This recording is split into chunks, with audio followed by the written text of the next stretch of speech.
Bikin kue, mengiris daging, dan bikin buras. Hari ini saya lagi di acara ponakan. Kebetulan besok dia itu mau akikahan. Jadi adik sepupu saya itu baru melahirkan dan anaknya mau diakikah besok, guys. Oke, yang pertama kita bikin di sini adalah membungkus buras. Kalian semua sudah pasti tahu yang namanya buras ya. Burasa atau buras khas Bugis. Ini terbuat dari beras yang sudah diaron kemudian dibungkus menggunakan daun. Lalu diikat menggunakan tali rafia dan direbusnya itu membutuhkan waktu kurang lebih 10 jam kalau mama saya yang bikin, guys. Tapi beda orang beda cara masaknya ya. Ada yang merebusnya cuma 5-8 jam, tapi kalau mama saya yang bikin di rumah 10-12 jam. Katanya sih biar lebih awet dan tidak mudah basi. Karena buras ini diaron menggunakan santan ya, guys. Oke, setelah proses membungkus buras, di sini kita dipanggil untuk makan siang. Jadi di sini saya langsung makan siang dulu, guys, baru mau lanjut bikin kue. Nah, setelah kita makan siang semuanya, lanjut lagi kita mau bikin kue doko-doko. Tahu kan ya kue doko-doko, kue khas Bugis. Kali ini doko-doko yang kita bikin adalah doko-doko syangkuli. Doko-doko syangkuli itu doko-doko yang berbentuk segitiga. Kadang ada yang menyebutnya doko-doko BH, guys. Mungkin karena bentuknya seperti BH kali ya.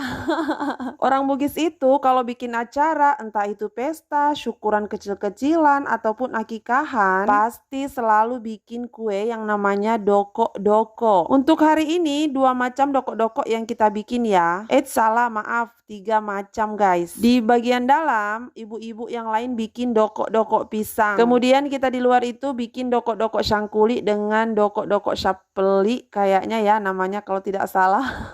Untuk doko-doko syangkuli ini ada 2 lapisan ya. Bagian dalamnya yang berwarna hitam dan bentuknya bulat itu terbuat dari tepung ketan hitam. Dan untuk lapisan luarnya atau flanya itu yang berwarna putih terbuat dari tepung beras biasa. Nah, untuk adonan yang bagian hitamnya itu diisi unti kelapa, kemudian dibulatkan, lalu bulatan itu dicelupkan ke dalam fla yang berwarna putih tadi. Nah, baru dibungkus berbentuk segitiga. Jadi kita di sini berbagi pekerjaan, ada yang membuat bagian bulatan hitamnya dan ada juga bagian membungkus. Karena adonan hitamnya itu masih tersisa dan sedangkan fla putihnya itu sudah habis, jadi adonan hitamnya itu kita buat lagi doko-doko syapeli. Isiannya sama dengan unti kelapa. Kemudian sebelum dibungkus, dia dicelupkan ke minyak goreng dulu. Nah, baru dibungkus, kemudian lanjut dikukus. Oke, setelah bikin kue doko-doko, selanjutnya ini sudah di sore hari ya. Jadi kita sudah waktunya untuk mengiris daging kambing dan daging sapi. Ini videonya saya persingkat saja. Setelah proses